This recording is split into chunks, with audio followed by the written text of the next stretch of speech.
Good evening, everyone.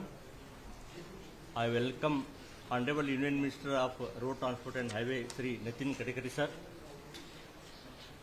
and also Transport Minister of the Uttar Pradesh, Daya Shankar sir, and also I welcome Secretary V. Uma Shankar sir, Ministry of Road Transport and Highway, and also I welcome all senior journalists.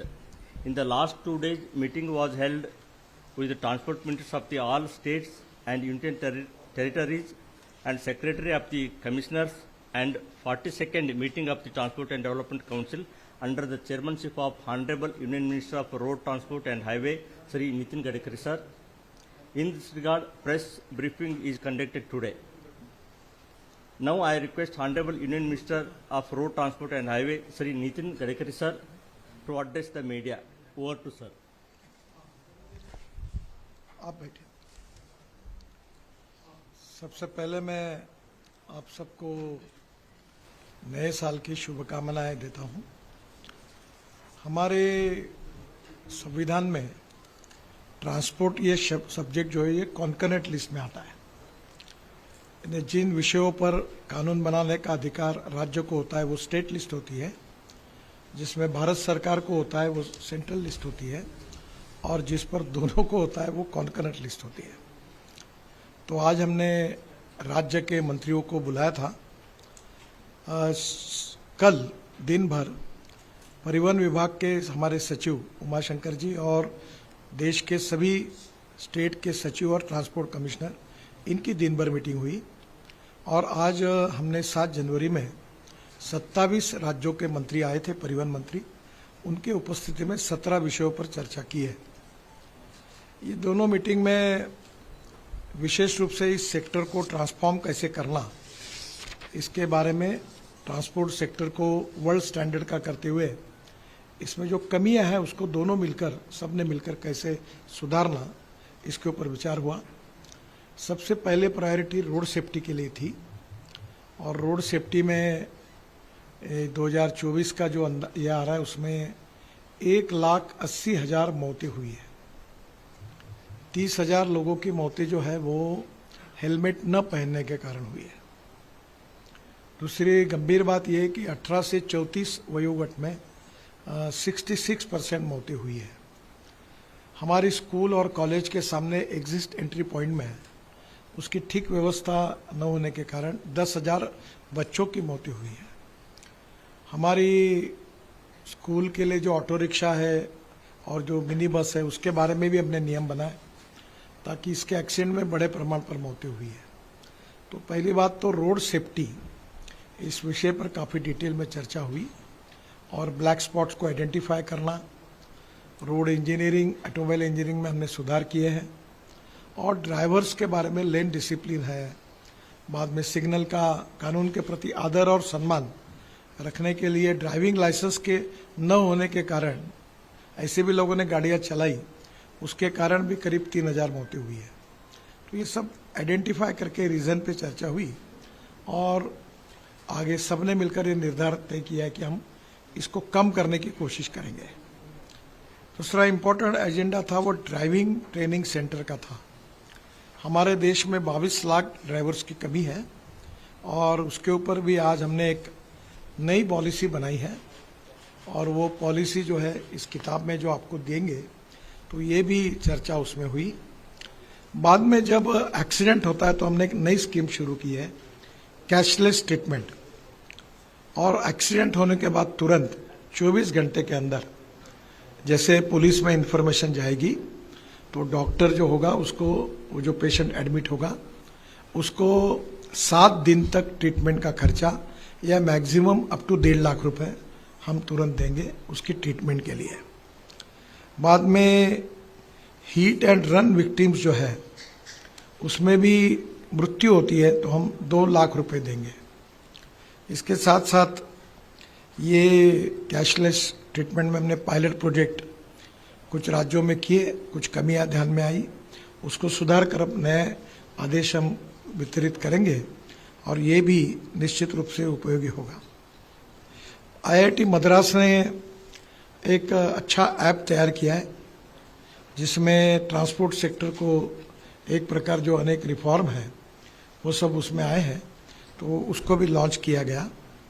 हम circulation economy को प्रधानमंत्री जी ने बहुत प्राधान्य दिया है और इसलिए स्क्रैपिंग पॉलिसी, इसके बारे में डिटेल चर्चा हुई। अभी जो गाड़ी लेते समय जो रजिस्ट्रेशन फी होती है, उसमें अगर आपके पास स्क्रैपिंग सर्टिफिकेट होगा तो नई गाड़ी खरीदते समय आपको 50% यानी 50,000 रुपये की सहूलियत देने की योजना है। उसके साथ साथ जो मैन्युफैक्चरर है उन्होंने 1.5 से 3% तक कॉस्ट में अगर सर्टिफिकेट हो तो वो भी सहूलियत देंगे। अब नई गाड़ी खरीदते समय पुरानी गाड़ी को स्क्रैपिंग करने के बाद उसके सब फायदे जो है अब मिल रहे हैं, और जिसके कारण देश में बड़े प्रमाण पर ये स्क्रैपिंग सेंटर शुरू हुए हैं। अभी ये संख्या हमारी अपेक्षा से कम है, करीब 78 to 82 वहाँ भी चालू हुए हैं, पर कम से कम 1,500 सेंटर्स खुले। और जो भारत सरकार की योजना है कि राज्य सरकार अगर अपनी गाड़ियाँ, बसेस, ट्रक स्क्रैपिंग करती है तो उनको कुछ मदद भी दी जाती है, उसके ऊपर भी चर्चा हुई। और ये भी आज मीटिंग की प्रमुख विशेषता थी। स्क्रैपिंग के कारण हमारी ऑटोमोबाइल इंडस्ट्री बहुत आगे जाएगी, क्योंकि aluminium, copper, rubber, steel and plastic, इसका रिसाइकलिंग होता है। और अभी कुछ स्पेसिफिक पार्ट ऐसे हैं, अभी मारुति का स्क्रैपिंग सेंटर है, सुजुकी का, उसके पार्ट जापान में एक्सपोर्ट हो रहे हैं, और टायर जो है उसको भी पाउडर अब बिटुमेन में डाल रहे हैं। तो ये एक सर्कुलेशन इकोनॉमी बनेगी। तो इसमें स्क्रैपिंग पॉलिसी के कारण देश में नए रोजगार निर्माण होंगे। भारत सरकार और राज्य सरकार का मिलकर 18,000 करोड़ का जीएसटी बढ़ेगा, और इसके साथ हमारा एक्सपोर्ट बढ़ेगा। हमारी ऑटोमोबाइल इंडस्ट्री पहले 7वें नंबर पे थी, अभी 4 महीने पहले हमारी इंडस्ट्री ये 4थे नंबर से 3रे नंबर पर आई है। हमने जापान को पीछे डाला है। हमारी इंडस्ट्री का एक समय साइज जब 14 में हमारी सरकार आई तब 7 लाख करोड़ का था। अभी हमारे ऑटोमोबाइल इंडस्ट्री का साइज 22 लाख करोड़ का है। अमेरिका नंबर 1 पर है, उनका 78 लाख करोड़ है। चाइना नंबर 2 पर है, उनका 47 लाख करोड़ है, और भारत 22 लाख करोड़ है।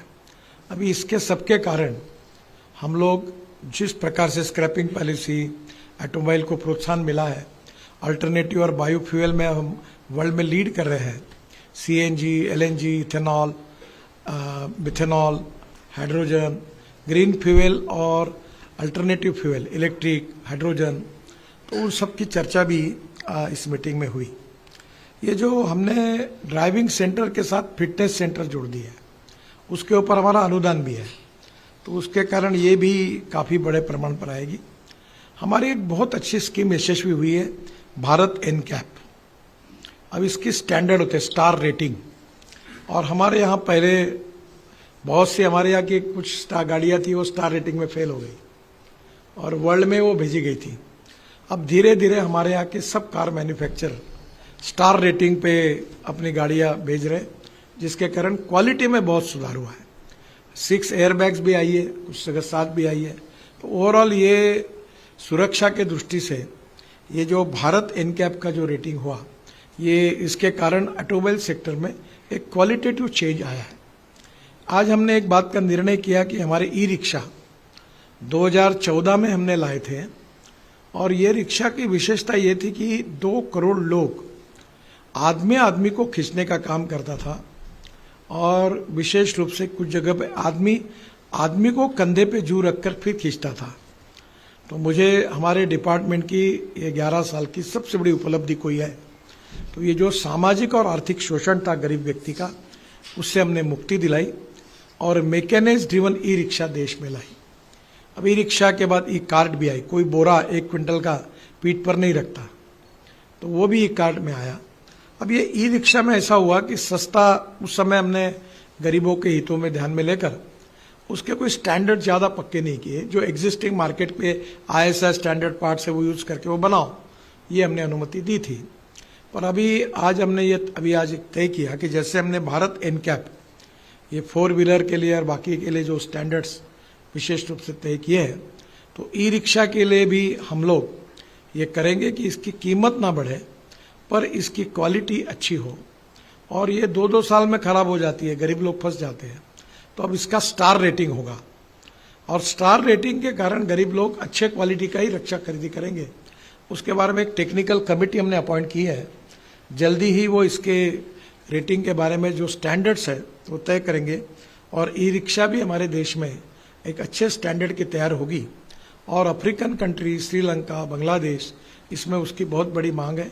अब बड़ी बड़ी ऑटोमोबाइल कंपनी भी इस क्षेत्र में आ रही है, तो मुझे ई रिक्शा और ई कार्ट ये आगे बहुत बड़ा गरीबों को रोजगार देने वाला है, इसका भी हमने सुधार किया। मोटर व्हीकल एक्ट हमने जो लाया था उसमें काफ़ी सुझाव लोगों की तरफ से आए थे। उसमें विशेष रूप से ये जो राज्य सरकार के भी कुछ सुझाव थे, कुछ एसोसिएशंस के भी थे, जनता से भी आए थे, और उन सुझाव को हमने पूरा इकट्ठा किया। कल सेक्रेटरी और सभी राज्य सरकार के सेक्रेटरी और ट्रांसपोर्ट कमिश्नर के साथ उनके और सुझाव आए।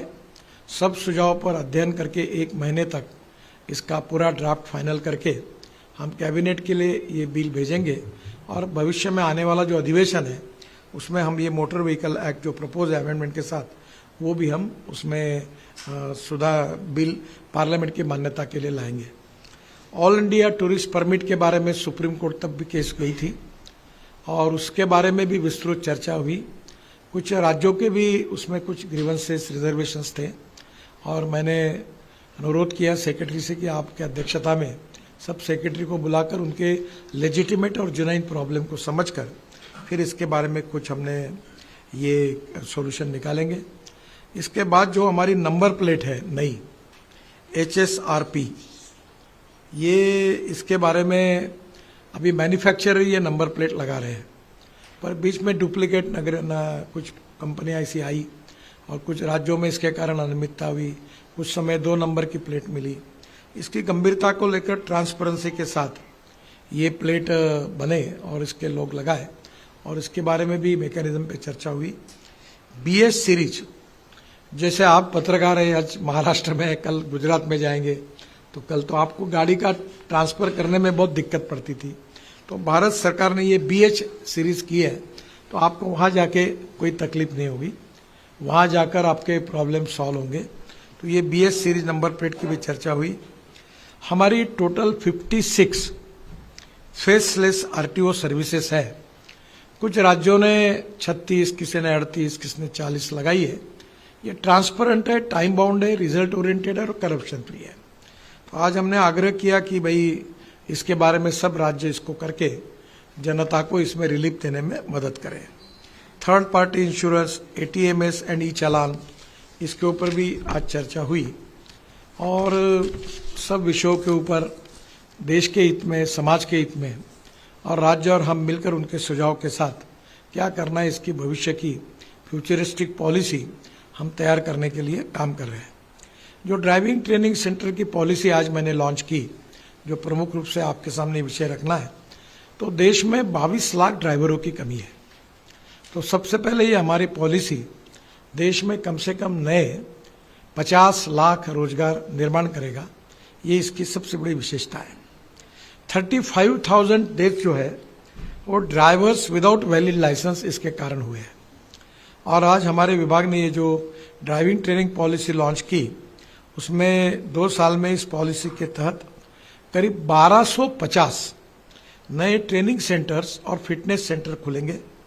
इसमें कैपिटल इन्वेस्टमेंट हमारे तरफ से अनुदान के रूप में करीब 4,500 करोड़ हम देंगे। Incentives for setting up the centres, जो टायर 1 है IDTRS, इसमें हम 17.25 करोड़ का अनुदान देंगे। टायर 2 RDTCs, इसमें 5.5 करोड़ का अनुदान देंगे, और टायर 3 उसमें 2.5 करोड़ का हम अनुदान देंगे। आपको जो बुक दिया है उसमें इसके डिटेल्स है।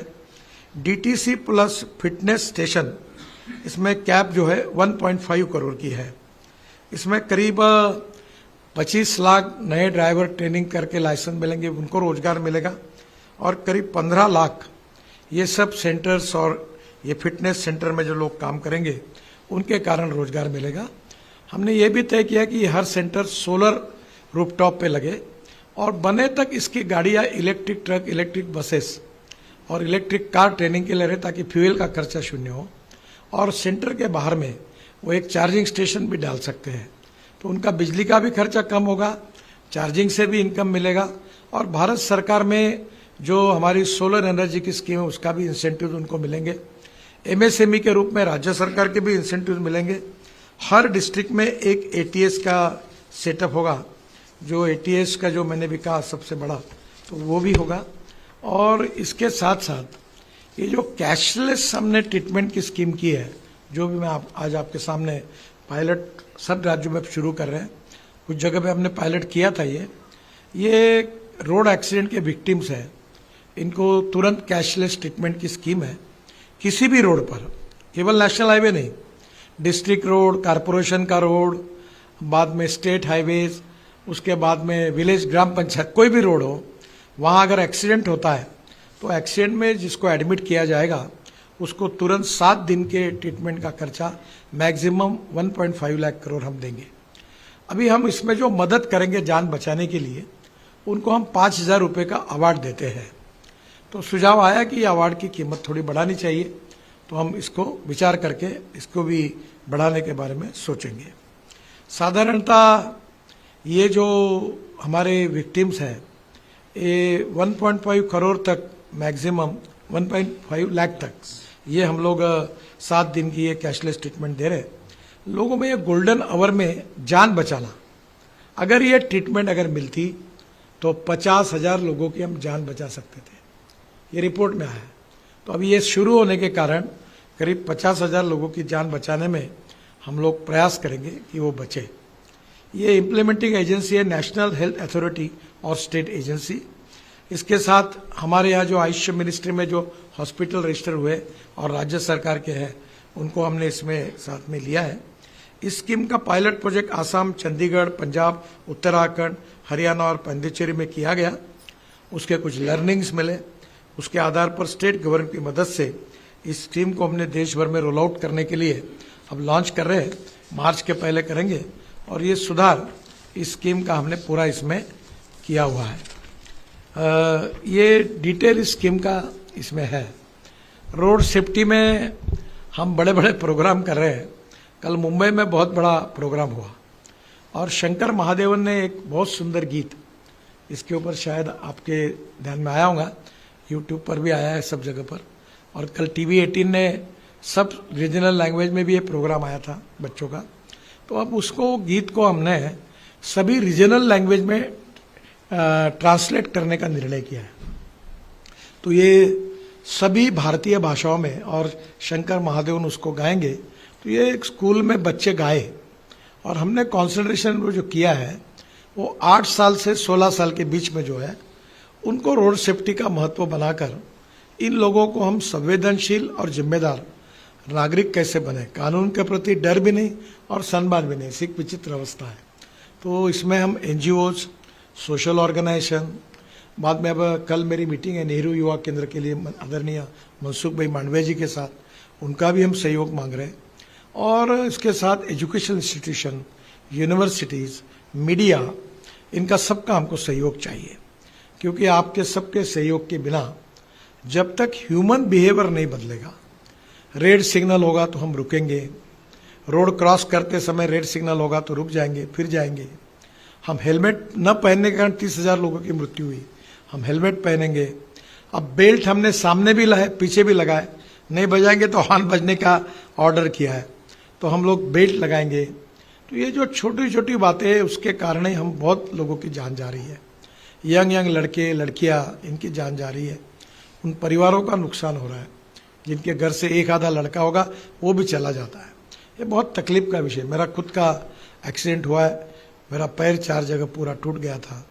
मैं इस संकट से गुजरा हूँ, तो मुझे लगता है कि ये आगे भविष्य में ना हो, हम 0 फर्टिलिटी की ओर जाए। पर हम 10 साल बहुत कोशिश की, ऑटोमोबाइल इंजीनियरिंग में सुधार किया, रोड इंजीनियरिंग में हमने ब्लैक स्पॉट्स के बारे में सुधार किया, पर हमको सफलता नहीं मिल पाई। इसका मतलब हमने और प्रयास करने की आवश्यकता है, और लोगों का सहयोग लेने की आवश्यकता है। इसलिए ड्राइवर अच्छे बनेंगे, और उनकी भी छोटी सी, अभी अमेरिका में इतना बड़ा किताब अध्ययन करना पड़ता है। ड्राइविंग लाइसेंस मिलना सबसे आसान अगर किसी देश में है तो उसका नाम हिंदुस्तान है। अब हमको ये थोड़ा सा एक कंप्यूटर पर, हमारे लैपटॉप पर, या हम लोग एक छोटी सी एक ऐसी परमिटेशन कॉम्बिनेशन टाइप सिस्टम में एक छोटी टेस्ट भी करने का पंजाब सरकार ने शुरू की, वो देश में लागू करे ताकि लोग सीरियस हो। और ये human behaviour, rules of the road, कानून के प्रति डर और सम्मान, ये लोगों को बदले बिना नहीं होगा। आप भी इसमें हमें जरूर सहयोग करिए, यही अनुरोध है। जो आज के मीटिंग के डिटेल्स थे मैंने बताया, इस विषय के संबंध में आप जो भी पूछना चाहते हैं वो पूछिए, मैं जवाब देने की कोशिश करूंगा।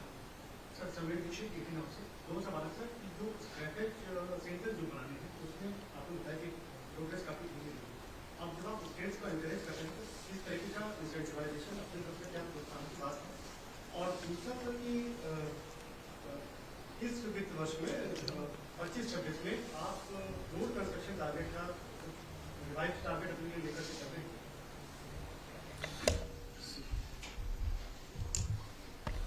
जहाँ तक व्हीकल स्क्रैपिंग की बात है, इसमें पिछले कुछ महीनों में काफ़ी अच्छी प्रगति देखने में आई है।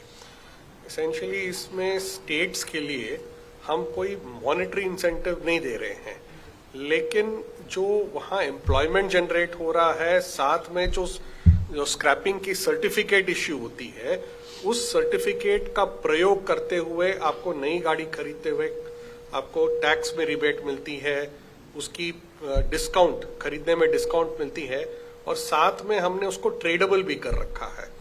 तो अभी आगे चलते हुए कुछ और पॉलिसीज सोच में है, जिसमें प्रोड्यूसर रिस्पॉन्सिबिलिटीज, यानी जो ऑटोमोबाइल मैन्युफैक्चरर्स हैं, उनको एक कंडीशन होगी कि एक पर्टिकुलर मात्रा का स्क्रैप स्टील उनका प्रयोग में होना चाहिए। अगर नहीं कर पाते हैं तो उतना उनको सर्टिफिकेट्स देने पड़ेंगे। तो एक तरह से मार्केट, जैसे कार्बन क्रेडिट की मार्केट है, तो उसी तरह ये जो सर्टिफिकेट है उसकी भी एक मार्केट क्रिएट कर रहे हैं ताकि उसका वैल्यू बन पाए। जिनका पुरानी गाड़ियां हैं, अगर वो स्क्रैप करते हैं तो ये नहीं कि पूरा घाटा ही घाटा है, उसमें कुछ ना कुछ उनको recoverable in terms of this market भी उनको फायदा हो। एक सर्कुलर इकोनॉमी बनने से ये है कि जो उस वेस्ट को छोड़ रहा है, उस गाड़ी को छोड़ रहा है, उसको भी फायदा हो, और जो बाकी जो उसमें खरीद रहे हैं, ले रहे हैं, उनको भी फायदा हो। तभी सर्कुलर इकोनॉमी सक्सेसफुल होती है।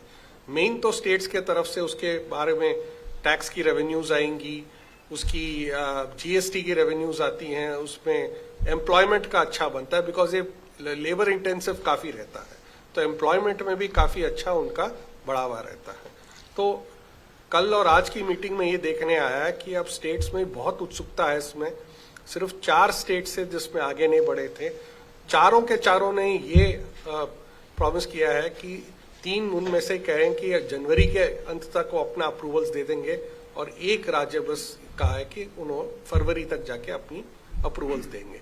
तो इसी साल, यानी इसी फाइनेंशियल ईयर में, हर एक राज्य एक्सेप्ट नॉर्थ ईस्ट के जो छोटे राज्य हैं जहां पर उतना व्हीकल लोड नहीं है, सब जगह व्हीकल स्क्रैपिंग सेंटर्स एस्टैब्लिश करने की परमिशन दे दी जाएगी।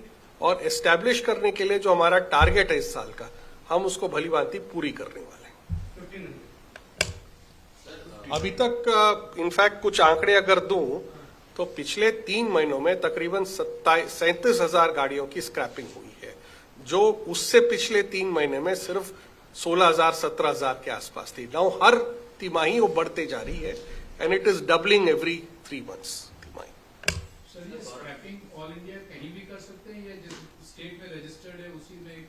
नहीं, कहीं भी कर सकते हैं, और उस स्टेट के जैसे पर्यावरण के और बाकी नियम है उसके अनुसार आप वहां डाल सकते हैं। इसमें यह भी कहना चाहूंगा कि जो सरकारी गाड़ियां हैं उसके लिए जेम में व्यवस्था कर दी है। तो इससे क्या होगा कि निचले स्तर के अगर लेवल पे कोई तहसील में गाड़ी स्क्रैप हो रही है, वही तहसीलदार ही उसको जेम में डाल करके उसका फिर स्क्रैपिंग करा सकता है, और उसकी रेवेन्यू स्टेट को जाएगी। तो 82 बन चुके हैं, और हमारे इस साल की टारगेट है 90। हम शायद इस साल 100 भी पार कर देंगे। सर, देश भर में जिस तरीके से रोड हादसे होने लगातार, उसको लेकर आप चिंतित रहते हैं। अगर बात करें पिछले साल में, तो बहुत सारे ब्लैक स्पॉट आपने चिन्हित भी करवाए थे, क्या उसकी कोई संख्या है अनुमानित, और कुछ जगहों पे क्या उनको दुरुस्त भी किया गया पिछले साल? देखिए, ये जो रोड एक्सीडेंट्स हो रहे हैं इसमें तो मैं भी बहुत संवेदनशील हूँ। अब देखो, आपको बताता हूँ, परसों राजस्थान में वो गैस सिलेंडर वाला हादसा हुआ, तो मैंने हमारे सेव लाइफ फाउंडेशन की टीम को भेजा। कल उनका मुंबई में मुझे उन्होंने प्राथमिक जानकारी दी, अब दोनों जगह पर वो रिपोर्ट मुझे दे रहे हैं। तो हम लोग हर ऐसे बड़े एक्सीडेंट का अध्ययन करते हैं। अब एक्सीडेंट के बाद ध्यान में ये आया, हम एम्बुलेंस को तुरंत बुला लेते हैं। एम्बुलेंस में स्ट्रेचर होता है, ऑक्सीजन सिलेंडर होता है, सलाइन होता है, सब कुछ होता है। एम्बुलेंस के साथ क्रेन भी हमने कुछ जगह ये की है, पर एक प्रैक्टिकल अड़चन ये ध्यान में आई कि वहाँ ट्रक, बस जो होती है और कार अंदर जाके चपक जाती है और लोग उसमें फंस जाते हैं। तो चाहे डेड बॉडी हो चाहे जख्मी हो, उसको निकालने के लिए 3-4 घंटे लगते हैं। फिर हमने एम्बुलेंस के कोड में एम्स के डॉक्टर और आईआईटी के इंजीनियर्स मिलकर कमेटी तैयार की, और अभी कुछ टूल्स भी ऐसे दे रहे कि गाड़ी को और बस को वो काट सकेंगे। तो एम्बुलेंस का आइडियल कोड ऐसा है कि वो मल्टीपर्पज काम करेगा। अभी कल जो एक्सीडेंट जयपुर में हुआ, उसमें ध्यान में आया कि वो सुबह 4:30 बजे से लेकर 9:30 बजे तक वो चला रहा था। अब प्रॉब्लम ये है कि हमारे यहाँ यूरोप में अगर हम लोग जाएंगे तो तुरंत 8 घंटे होने के बाद वो ड्राइवर नीचे उतर जाता है, गाड़ी बंद हो जाती है, बोलो मैं नहीं चलाऊंगा। तो अभी एक ऐसा सुझाव आया कि एक अपना जो आधार का कार्ड है उसके साथ उसको जोड़कर एक स्वैपिंग होगा, जब वो बस में बैठेगा चलाने के लिए 8 घंटे के बाद वो इंजन बंद होगा तो नया आदमी आके उसको स्वैपिंग करेगा। बाद में हमने आज ये 3 बड़े डिसीजन लिए हैं इलेक्ट्रॉनिक का यूज करके, ब्रेकिंग सिस्टम और ड्राइविंग सिस्टम में। उसको भी हम लोग टेक्नोलॉजी पॉइंट ऑफ व्यू जितना परफेक्ट कर रहे हैं। एक बात ध्यान में आ रही कि ये मैंने आज विषय रखा, और ये कि 8 घंटे के बाद अगर हम प्रोहिबिट करें कि भाई गाड़ी नहीं चलाएगा, तो हमारे पास ड्राइवर का शॉर्टेज है। तो ये थोड़ा सा प्रॉब्लम भी बड़ा सब दृष्टि से विचार करना पड़ेगा। तो मैंने आप स्टेट ट्रांसपोर्ट वालों को, मंत्रियों को कहा कि आप लोग भी विचार करिए, इधर जाएंगे तो ये नुकसान, इधर जाएंगे वो नुकसान। तो एक तो बड़े प्रमाण पर ट्रेन प्रशिक्षित ड्राइवर तैयार करेंगे, और धीरे धीरे हमको कहीं ना कहीं मर्यादा लानी पड़ेगी। दुनिया में ये जो बातें हैं, अमेरिका में, यूरोपियन कंट्रीज में, बस हो ट्रक हो, 8 घंटे के ऊपर कोई चला नहीं सकता। हमारे यहाँ लेबर लॉज है, तो हम डिपार्टमेंट में लेबर लॉज का भी स्टडी कर रहे हैं, और लेबर लॉज का स्टडी करके ड्राइवर के वर्किंग आवर्स के बारे में हम कोई निश्चित भूमिका लेने के बारे में अब विचार कर रहे हैं। पर इसमें सभी स्टेक होल्डर्स का ओपिनियन लेने के बाद फिर फाइनल निर्णय करेंगे। पर कुछ जो कारण अलग अलग प्रकार के हैं, तो रोड इंजीनियरिंग के कारण है और वो सही थे। 40,000 करोड़ के हमने ब्लैक स्पॉट आइडेंटिफाई किए, लगातार कर रहे, उसको सुधार रहे। हमारे डीपीआर बनने में गलतियां रहती थी, उसको हमने सुधार रहे। अब फिर भी ये ऑटोमोबाइल इंजीनियरिंग में लगभग हम वर्ल्ड स्टैंडर्ड पर पहुंच गए। हमारी गाड़ियां सब एक्सपोर्ट होती है, उसमें सुधार हो गए। अब ये रोड इंजीनियरिंग में सुधार हुआ, ऑटोमोबाइल इंजीनियरिंग में सुधार हुआ, इन्फोर्समेंट में भी सुधार किया। कुछ लोग नाराज भी हुए, हमने फाइन और इसके ऊपर की कीमत बढ़ा दी। आज एक अच्छा मुद्दा सेक्रेटरी जी ने रखा था कि पेनल्टी एंड फाइन, तो शायद फाइन कोर्ट में जाता है ना, फाइन कोर्ट में जाता है। वो एक्ट में सुझाव आया कि आप पेनल्टी रखो, ताकि वो लोगों को पेनल्टी भर के मुक्त हो जाएगा, कोर्ट में जाने की जरूरत नहीं पड़ेगी। तो अब पेनल्टी भी बढ़ाई हमने, पर अल्टीमेटली लोगों का बिहेवियर, अभी मैं उदाहरण के लिए बताता हूँ, उसको अन्यथा मत लो। मेरे एक मित्र थे डॉक्टर श्रीकांत जिचकर, राज्यसभा के सांसद थे, जिन्हें देश में सबसे अधिक, बहुत अच्छे व्यक्ति थे। उन्होंने अगर उस समय पीछे का बेल्ट लगने उनको लगा रहता तो उनका डेथ नहीं होता। साइरस मिस्त्री के गाड़ी में उस समय पीछे का बेल्ट अगर लगा के रखते तो उनका मृत्यु नहीं होता। तो मुझे अभी लगता है कि अब ये भारत एनकैप के कारण जो स्टार रेटिंग आया है, और अभी ये पीछे भी बेल्ट को हमने ये किया है, हेलमेट के लिए अनिवार्यता की है। अब एक भी सुझाव है कि जो छोटा बच्चा है उसके लिए एक वो बेबी सीट होती है कार में, ताकि उसमें वो बेल्ट बनाकर उसको बिठाना है। तो हम लोग सोच रहे, पर एक तरफ ये भी सोचना पड़ता है कि हमारा देश आर्थिक दृष्टि से पर कैपिटा इनकम से कोई अमेरिका और यूरोपियन कंट्री के बराबर नहीं है, तो हमारे लोगों को कितना उसका चार्ज करना ये भी सामने है। फिर भी दोनों में से मार्ग निकालकर लोगों की सुरक्षा ये सर्वोपरि है। इसलिए अनेक उपाय योजना हम कर रहे हैं और लगातार समझकर जो भी सुझाव आते हैं वो करने की कोशिश कर रहे हैं।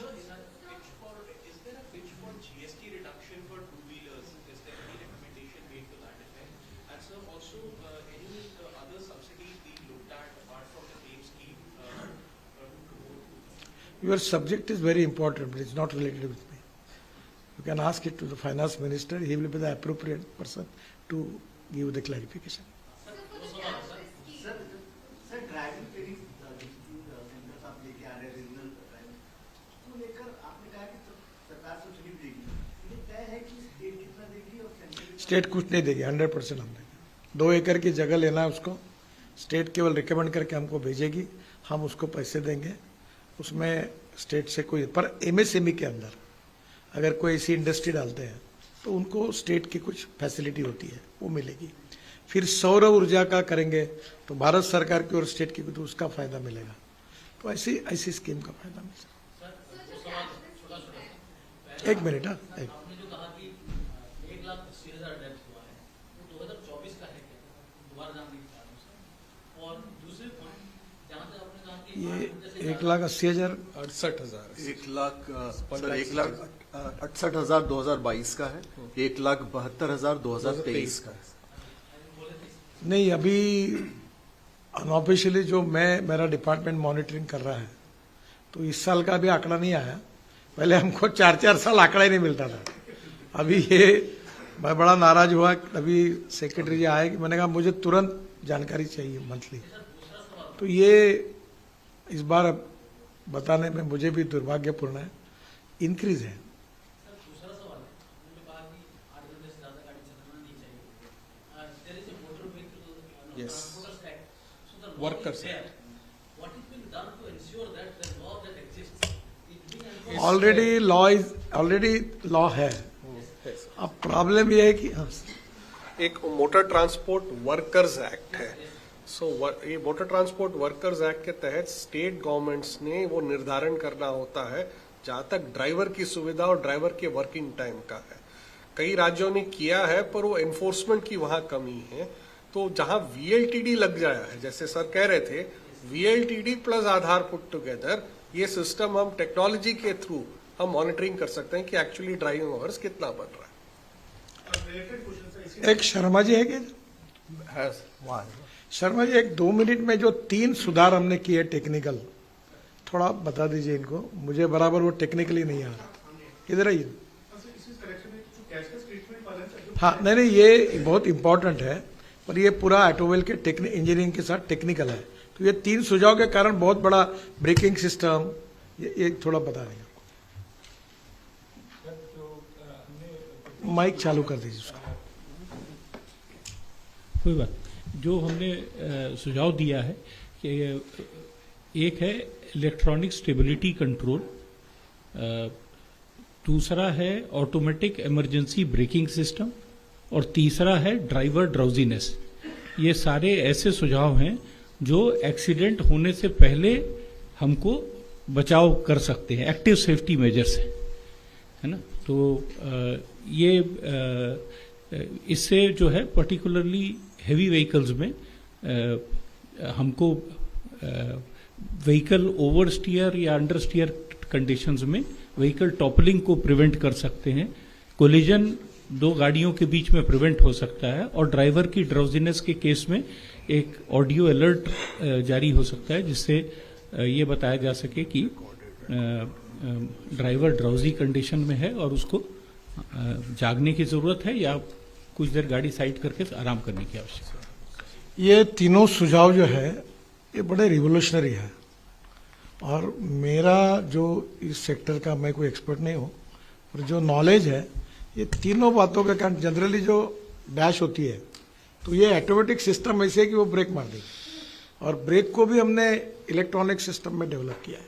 दूसरा, नींद आ रही है, कोई ऐसा कर रहा है तो वहाँ से आवाज आएगा कि ड्राउजीनेस है, नींद आ रही है, सजग हो, जो आवाज आएगा उसको तो जगा देगा। तो ये तीनों भी बड़े इंपॉर्टेंट टेक्निकली सुझाव है, अब हर ट्रक और बसेस में आएंगे। हाँ हो गए, नहीं निर्णय हो गया जी। हाँ बिल्कुल बिल्कुल। कैशलेस ट्रीटमेंट वाले केस में पूछ रहा था कि पायलट प्रोजेक्ट है कि आपका कहना है कि मार्च से पहले इसको लाएंगे, जिन स्टेट्स में हमने पायलट प्रोजेक्ट किया है क्या वहां से कोई लर्निंग को प्रिपेयर आप एड ऑन करना चाहेंगे और देन वी वांट टू ये बताइए सर। इसमें जो स्टार्टिंग मई से शुरू करके मई में शुरू करके पहला राज्य जो शुरू किया था असम था मई में, तब से लेके अक्टूबर तक ये अलग अलग राज्य और यूटीज में 6 जगह कराए गए थे। हमने इसकी आकलन करी थी दिसंबर के महीने में कि अब स्टेट्स में जो चला है उसकी एक्सपीरियंस क्या है, कई विषय आए हैं तो उसमें स्कीम में मॉडिफिकेशंस अब करा रहे हैं उसके तहत। सी अल्टीमेटली इसमें जी सक्सेस वुड बी कि अगर हम एक भी आदमी अगर कहीं एक्सीडेंट हो उसको समय में अस्पताल ना पहुंचा पाए with in a period of 2 hours और सो, और उसकी ट्रीटमेंट ना शुरू करा पाए तो then scheme is a failure. तो हमें उसी हिसाब से स्कीम को टेलर करा के दोबारा चेंज करा के टेक्नोलॉजी का प्रयोग करा के उसको आगे बढ़ाने वाले हैं। जो मॉडिफाइड स्कीम है हम उम्मीद कर रहे हैं कि मार्च तक हम उसको लागू करा देंगे। इसमें हम डिस्ट्रिक्ट्स के लेवल में भी डीसीज को भी इन्वॉल्व, कलेक्टर्स को भी इन्वॉल्व करना चाहते हैं, बिकॉज कहीं पॉइंट पे वही फर्स्ट पॉइंट ऑफ रेजोल्यूशन भी होता है।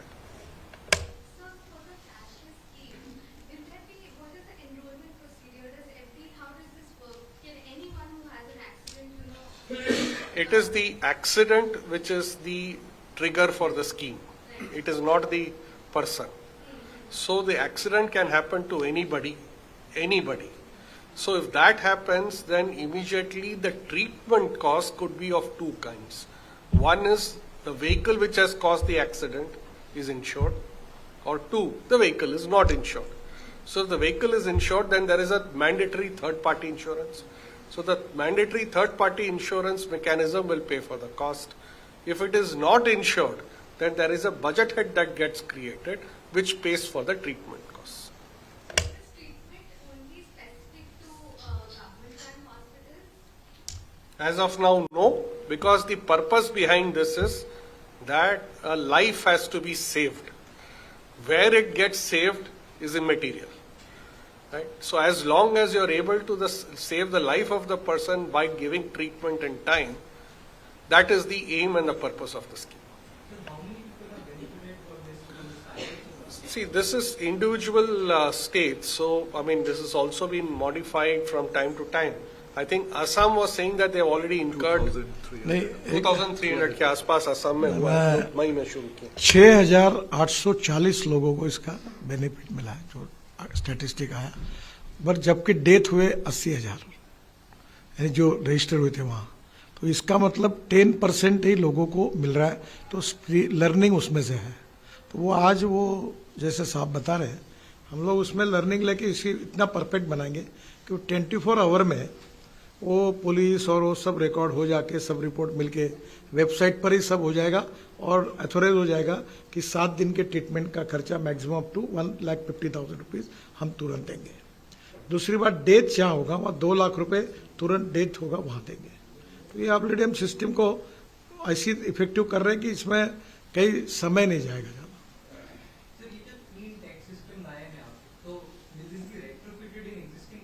कौन सी?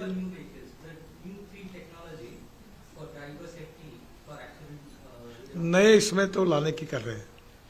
इसके बाद जो नई बसेस और ट्रक है उसके लिए निकलेगा नोटिफिकेशन। जो बात इन्होंने कही, पुराने इसमें ये हो सकता है, टेक्निकली नहीं हो सकता, इसकी जानकारी नहीं, शायद नहीं हो सकेगा। प्रोस्पेक्टिव सर, उसका तो सर व्हीकल बॉडी वगैरह में चेंजेस है। अब इसके बाद जो नई vehicle, heavy vehicle, buses, trucks आएंगी उसमें इसका चेंज हो गया है। अभी स्कूटर में मुझे याद है कि ये जब मैंने ये लाया तब कुछ लोगों का विरोध भी था, पर वो उसके कारण स्कूटर अब नई टेक्नोलॉजी की जो आई है, ब्रेक मारने के बाद वही रुक जाती है, झटका नहीं पड़ता उसमें।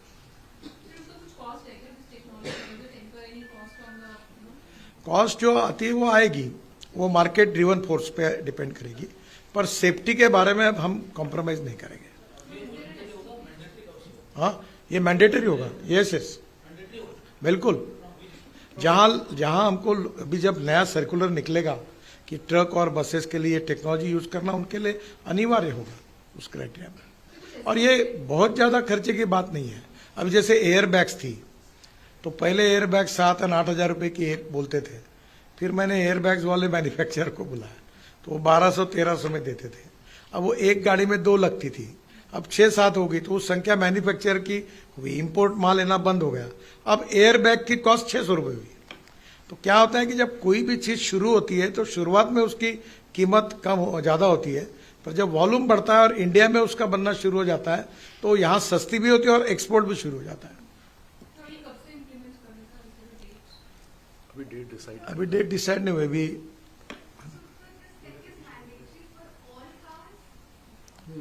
ये मैडम ये जो सिस्टम है टोटल तीनों जो बातें उन्होंने बताई ये ट्रक और बसेस के लिए बताई।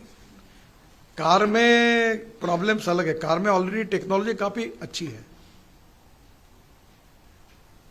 मुझे लगता है सबका समाधान हो गया।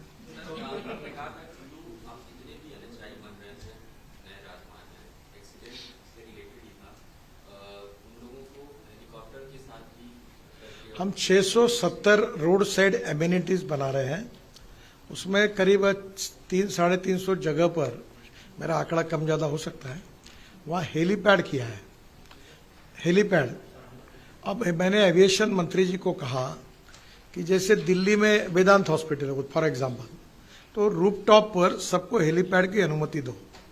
तो अगर मुंबई जयपुर दिल्ली रोड पर एक्सीडेंट हुआ और उसको लेकर हेलीकॉप्टर डायरेक्ट हॉस्पिटल में आ गया तो उसको तुरंत ट्रीटमेंट मिलेगी। इसमें कुछ कानूनी सुधार करने पड़ेंगे, अलाउ करना पड़ेगा, एविएशन के कुछ नियम भी है, पर हमारे हाथ में फिलहाल इतना ही है कि हमने बड़े प्रमाण पर ये हेलीपैड्स हमारे नेशनल हाईवे पर विशेष रूप से हम बना रहे हैं। और अब हमने एक नई योजना भी लॉन्च की, हम सफर। हमारा रोड पहले कर थी, पहले स्टेट हाईवे था, हमने सीधा किया तो कहीं 3 एकड़, कहीं 4 एकड़, कहीं 5 एकड़, 7 एकड़ ऐसी जगह वैसी पड़ी हुई है। तो वहां हम लोग एक योजना बनाए हम सफर, जहां पेट्रोल डीजल गैस पंप होगा, स्टेशन होगा, वहां अच्छे, मैं 5 स्टार शब्द नहीं यूज कर रहा, पर उस स्टैंडर्ड के वॉशरूम, टॉयलेट लेडीज और जेंट्स के लिए होंगे, और बच्चे के लिए माँ दूध पिला सकती उसकी रूम होगी, और हर आदमी जाने के बाद उसको साफ करना पड़ेगा, महिला और पुरुष को, इतना क्लीननेस होगा। वहां लैंडस्केपिंग होगा, 25 पेड़ कम से कम लगेंगे, और बाद में करीब 6 से 8 गाड़ियों का, बस और ट्रक का पार्किंग और 20 कार का पार्किंग ऐसा होगा। और वहां ये सब मेंटेन करने की जिम्मेदारी वो पेट्रोल पंप वाले की होगी। वहां एक रेस्टोरेंट और ढाबा भी होगा, और वहां फिर कोई वहां का हैंडलूम, हैंडीक्राफ्ट, फ्रूट, वेजिटेबल के दुकान भी होंगे।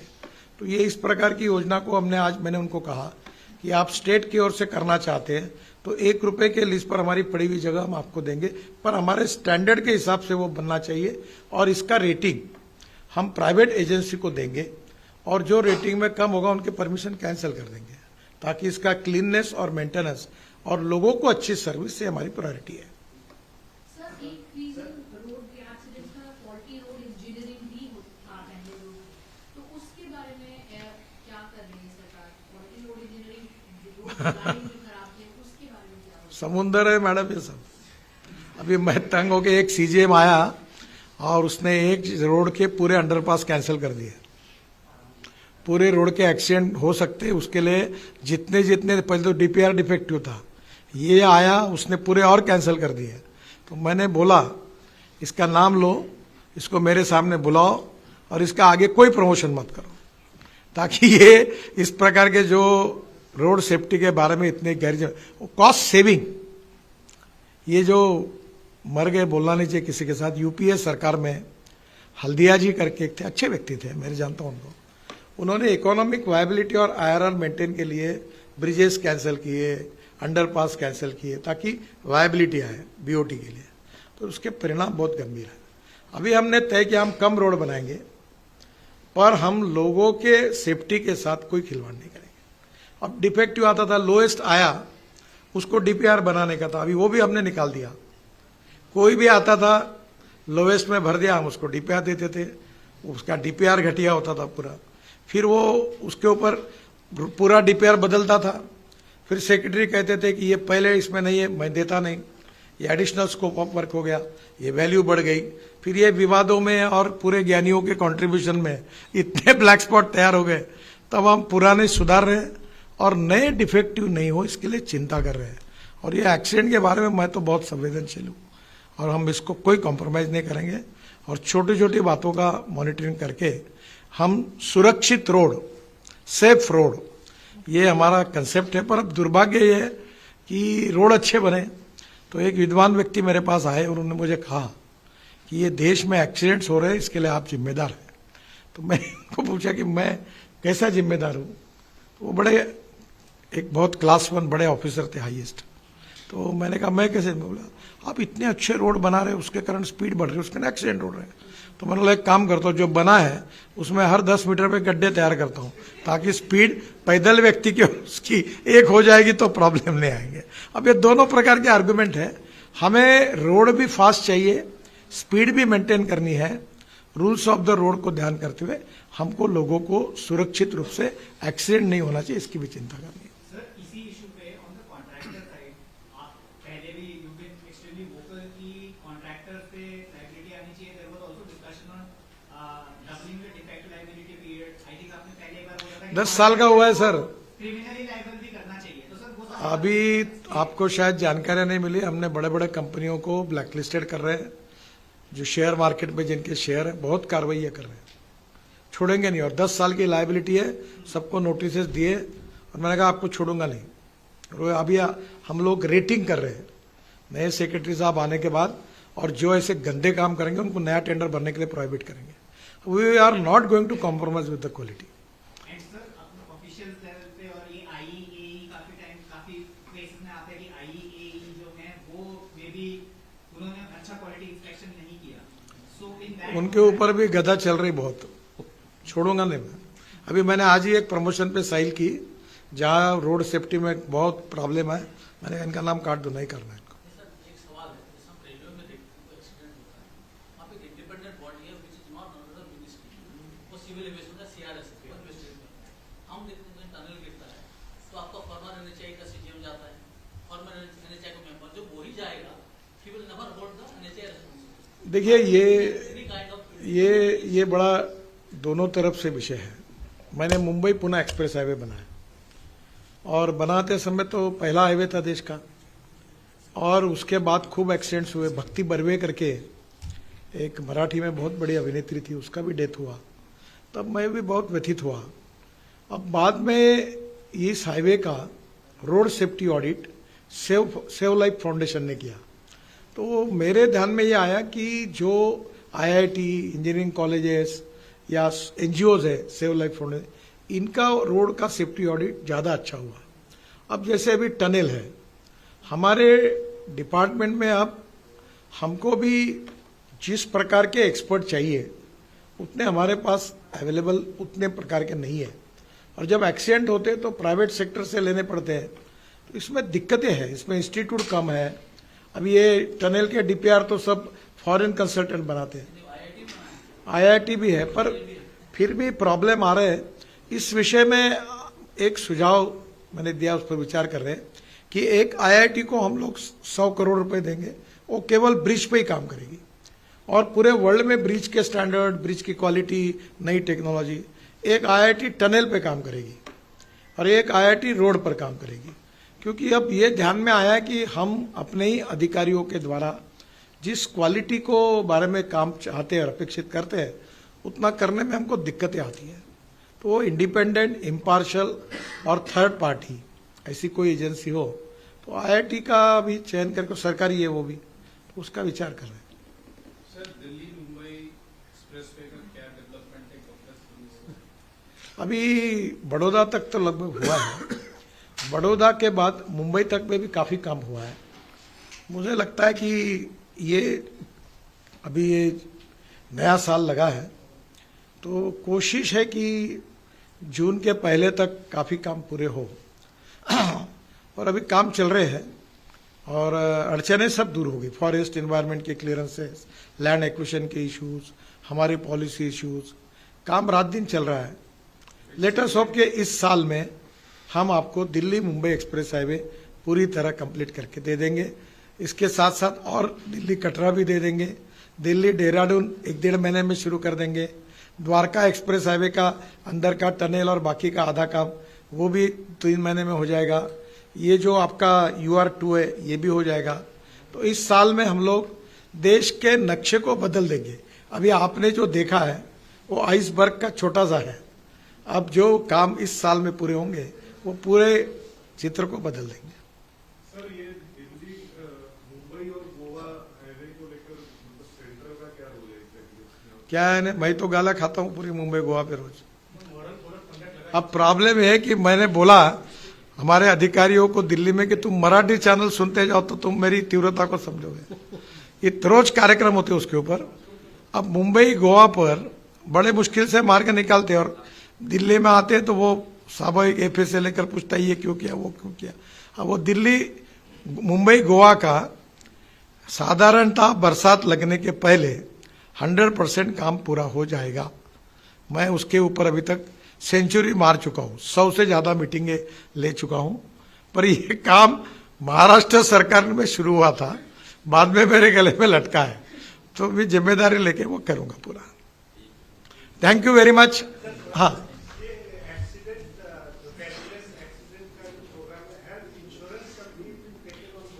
उसके साथ जुड़ा हुआ है।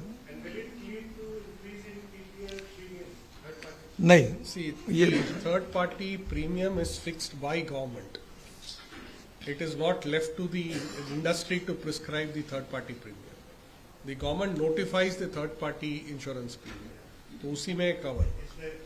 And people who don't have this third party and who are involved in accident, they will also be covered. So not people, vehicles. So अगर हाँ, if a vehicle doesn't have a third party insurance, it is committing a criminal offense. So जो उस vehicle का owner है उसको prosecute किया जा सकता है। धन्यवाद। दयाशंकर सिंह जी मेरे साथ बैठे, ये उत्तर प्रदेश के परिवहन मंत्री हैं। Thank you very much.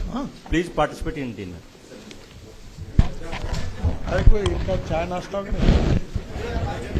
भोजन है।